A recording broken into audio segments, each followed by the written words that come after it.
Movie sequels are a tricky business. Some sequels have been incredibly successful, while others have failed to live up to the expectations of the audience. One of the biggest questions that movie studios face is how long they should wait before making a sequel. Is there an optimal time frame, or is it better to strike while the iron is hot?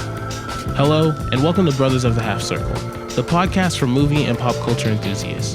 Today's episode is all about sequels and how long a movie studio should wait before making one. If you enjoy watching this video, please give it a thumbs up and consider subscribing to our channel for more great content like this. Your support means a lot to us and helps us continue to create videos that you'll love. Thank you for watching. Before we dive into the specifics, let's take a look at some of the most successful and unsuccessful sequels of all time. Some of the most successful sequels include The Godfather Part 2, The Dark Knight, and Terminator 2: Judgment Day. These sequels were all released several years after the original, and they were critically acclaimed and box office hits. On the other hand, there have been plenty of sequels that have failed to live up to the expectations of the audience. These include movies like Speed 2: Cruise Control, Jaws: The Revenge, and Highlander 2: The Quickening. All of these movies were released within a few years of the original, and they were all critical and box office failures. So what can we learn from these examples? Is there a good time frame for making a sequel? Let's explore some of the factors that movie studios should consider before making a decision. First and foremost, it's important to consider the type of movie and story it tells. Some movies are self-contained stories that don't necessarily lend themselves to sequels. Others, like superhero movies or action franchises, are designed to have sequels and build upon the story over time. For example, the Star Wars franchise has a vast universe that can be explored, and each movie has its own unique story. This has allowed the franchise to continue for decades, with new movies and TV shows still being produced.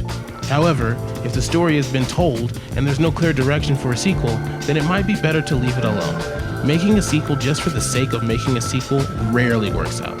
For example, the Pirates of the Caribbean franchise started off strong with the first movie, but as the sequels went on, the story became convoluted and confusing. This resulted in a decline in both critical and box office success.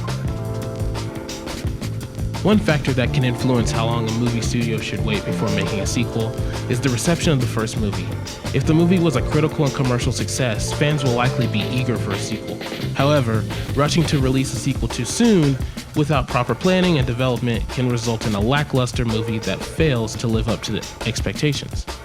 On the other hand, waiting too long to make a sequel can also have negative consequences. Fans may lose interest or move on to other franchises, and the momentum and excitement of the first movie may have died down. This is especially true in today's fast-paced entertainment industry, where there's always something new and exciting to watch. So what's the sweet spot for making a successful sequel? Unfortunately, there's no one-size-fits-all answer. The ideal time to make a sequel depends on a variety of factors, including the popularity of the original, the creative vision of the filmmakers, and the availability of key cast and crew members. One successful example of a long-awaited sequel is 2017's Blade Runner 2049. The original Blade Runner was released in 1982, and fans had been clamoring for a sequel for decades. However, the filmmakers took their time to develop a new story and visual style that paid homage to the original while still feeling fresh and exciting. The film was a critical and commercial success, proving that sometimes it's worth the wait. In contrast, 2019's Men in Black International was released after a 7-year hiatus from the franchise, and it failed to live up to the expectations of the audiences. While the film had a talented cast and a promising premise, it felt like a retread of the original films without adding anything new or exciting to the franchise. Even though there's no magic formula for making a sequel, timing, however, does play into releasing a sequel. There are several examples of franchises that have waited too long to release a sequel. The Zoolander franchise, for instance, saw a 15-year gap between the first and second movies, resulting in the sequel not doing as well at the box office. Similarly, the Anchorman sequel came out 9 years after the original, and although it was still profitable, it didn't have the same impact as the first movie. On the other hand, the Hangover sequels were released too quickly after the original, resulting in diminishing returns for each subsequent film. Another indicator for a movie studio whether a movie deserves a sequel or not is honestly the moviegoers. When it comes to sequels, moviegoers can have mixed reaction. Some may be excited to see their favorite characters and storylines continue, while others may be skeptical and wonder if the sequel will live up to the original. However, there are a few things that moviegoers can keep in mind when it comes to sequels. Firstly, it's important to remember that sequels are definitely not always necessary. If the story and characters warrant a sequel, or it could just be a cash grab. Secondly, it's essential to have an open mind and not to compare the sequel too much to the original. While it's natural to have high expectations, it's important to remember that the sequel is a separate entity and should be judged on its own merits. Moviegoers should give the sequel a chance and not write it off immediately. Thirdly, moviegoers can benefit from doing their research and reading reviews before seeing the sequel. If the reviews are generally positive, it may be worth checking out. If the reviews are negative, it may be best to avoid the sequel. And lastly, moviegoers should remember that ultimately it's your decision whether you want to see the sequel or not. If you enjoyed the original and are excited about the sequel, then you should totally go for it. If you have reservations or doubts, it's okay to skip it and wait for the next movie. In summary, moviegoers should approach sequels with an open mind, not compare them too much to the original, do their research before seeing the movie, and ultimately make your own decision on whether or not to see the sequel. While sequels can be hit or miss, it's always worth giving a chance to seeing if they live up to the original.